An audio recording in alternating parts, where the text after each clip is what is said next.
Hello my beautiful souls, welcome sa ating tarot reading sessions. Keep in mind, general reading po ito, maring mag-resonate, maring hindi. Kunin nyo na lang po kung para sa inyo and leave the rest. Maring mag-shift na energies or magkabaliktad ang sitwasyon.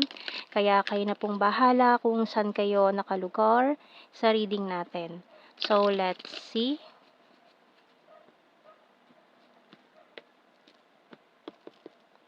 So, we have here, wow, first card natin, the Lovers. Pero may Ten of Swords. Okay, so, tingnan pa natin to. We have here the Two of Pentacles and the Shadow Side or the Devil. So, we also have here the Nine of Cups and the Queen of Pentacles. The Hangman and the Nine of Pentacles. And ang bottom card natin is Page of Cups. Okay. So, maring mag-juggling kayo dito between two person. Maring Gemini, Capricorn, itong dalawang taong ito na pinag-iisipan mo kung sino ba sa kanila yung bibigyan mo ng chance. Lalo na kung ikaw ay single right now, dalawang person ang interesado sa'yo na maaring gusto mag-offer ng love interest. And maaring isa sa dalawang ito ay from the past na or maaring kilala mo na to matagal na.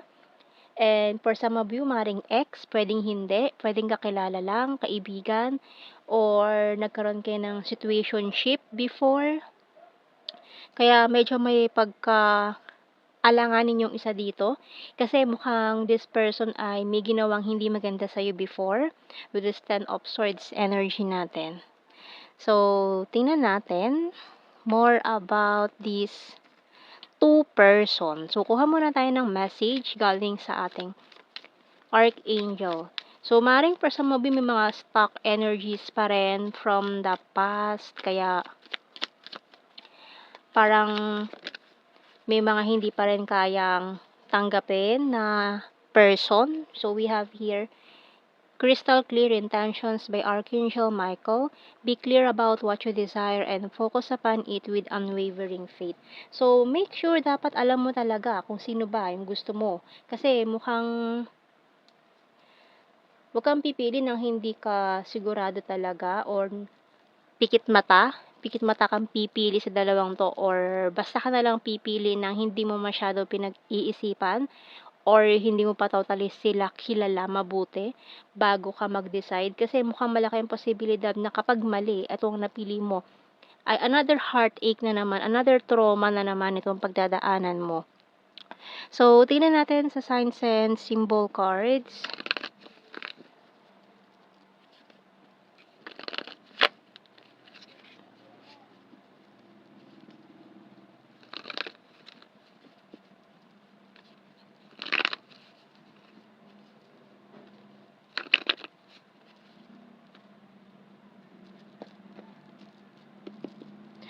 So, we have here the magnifying glass and waterfalls, compass, dream catcher, perfume, key.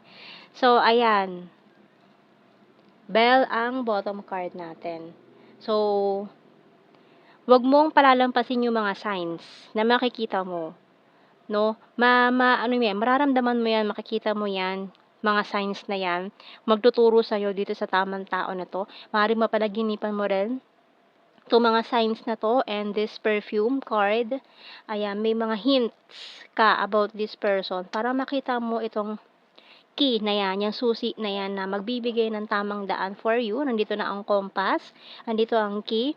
Kaya galingan mo ang pag-search dito sa dalawang ito kung ano ba talaga yung mga tinatago nila, hidden agenda, para hindi ka magkamali sa pagpili sa kanilang dalawa. Kasi yung isa sa kanila ay medyo may hidden agenda na hindi maganda, ay yung isa ay meron namang maganda and pure na intentions. Ayan, ito ang dapat mong hanapin. Crystal clear intention nung taong ito.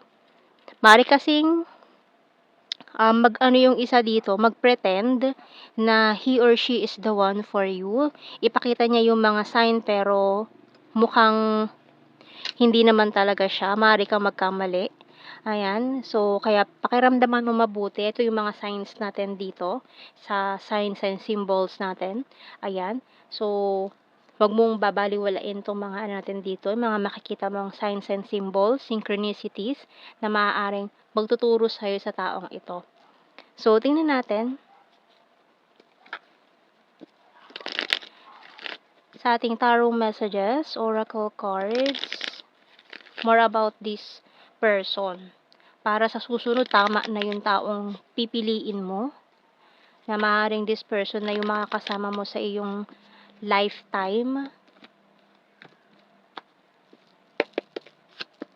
Feeling left out in the cold. Okay, so some of you, yung isa ditong person na from the past, maaaring this person ay ginost ka. Ayan, and you're the fairest of them all. Giving up. So for some of you, may energy dito na give up nyo na yung isa sa kanila. Tired and need the rest. I'm proud of you. You're my wish come true. Can I call you? And I'm so in love with you. And I want solid foundations. So, ayun yung mga signs natin kung sino magbibigay ng solid foundations. Ayan. And this person is really proud of you. Ikaw ang kanyang wish come true. Ayan, you're the fairest of them all. And this person is really in love with you. Ayan. So, dapat, responsibilidad mo na kung sino sa kanilang pipiliin mo, kung sino ba talaga yung sa tingin mo karapat-dapat na bigyan ng chance this time. So, let's see more messages.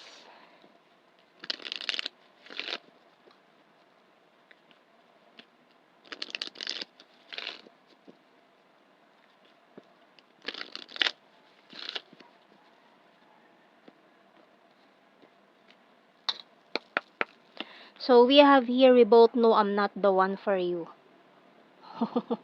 So, for some of you, may mga breakups na nangyari or maring second chance for some of you.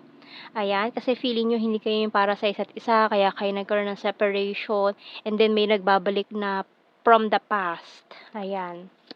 And I know I was a distraction from your pain. And yung isa naman na new person, kasi parang nag-aalangan siya kasi alam niya na nasasaktan ka pa rin or hindi ka pa totally nakaka-move on from the past. Kaya parang yung iba sa inyo sobrang tagal ng single, hindi pa rin magkaroon ng relationship kasi nga parang may trust issues.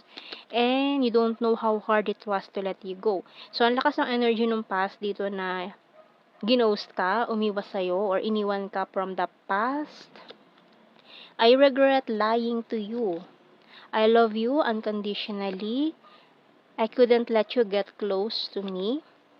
We will be together again. Okay, and I know that I crossed the line with you. So, feeling sorry yung past person dito. No, parang nagsisisi siya sa mga treatment na ginawa niya sa you before, and I hide behind material things. So, maaaring na nag-focus siya sa goals din. Kaya siya umiwas, nagpakalayo-layo. Ayan. So, kuha tayo ng mga initials natin dito.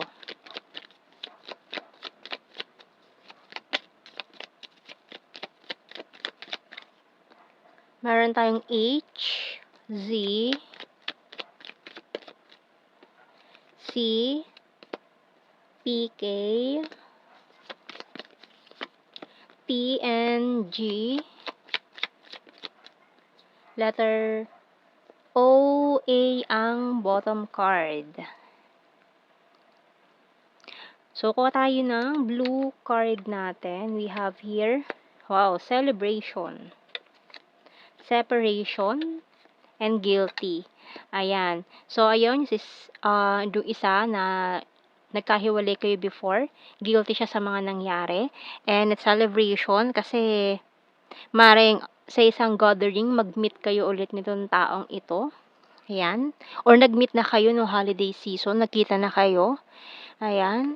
And let's see sa ating general signs and messages. So, mukha nga nakita na kayo or nagkausap na kayo ulit nitong taong ito na maring matagal mo nang kilala. And nakita niya rin na mukhang may person na bago na umaali-aligid sa iyo ngayon. Tingnan natin. May kompetensyang magaganap. Number 9. April, North PH, Divine Feminine, Selfie-holic, Runner card. Sagittarius, nature lover. Virgo, sexy body, beautiful. March, travel. June, birthmark. So, hindi na natin kailangan explain to, mga keywords na lang yan. Ayan, high expectations, present lover, very lucky. So, iisipin nung past na yon na yung kasama mo is lover mo na. Pero mukhang hindi pa naman kayo. Ayan, mukhang ano lang, parang getting to know each other pa lang. So, iisipin niya na, no, nakita niya siguro kayo magkasama. Iniisip niya na present lover mo na yon. Pero bigla yung matutuwa kasi hindi pa pala. Ayan, gorgeous, divine masculine, and wands. Fire sign, Aries, Leo, Sagittarius, attractive, and other country. Ayun. So, yan ating reading, my beautiful souls. Thank you for watching. Take care and God bless. See you in our next reading, guys. Bye-bye.